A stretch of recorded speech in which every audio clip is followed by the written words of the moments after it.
sounds of the hawk. Good morning! Naglalakad siya ko!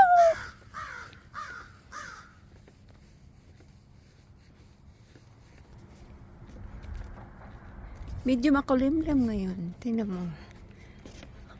Uulan o hindi ko alam kung mag-snow o mag-uulan. Ayan na.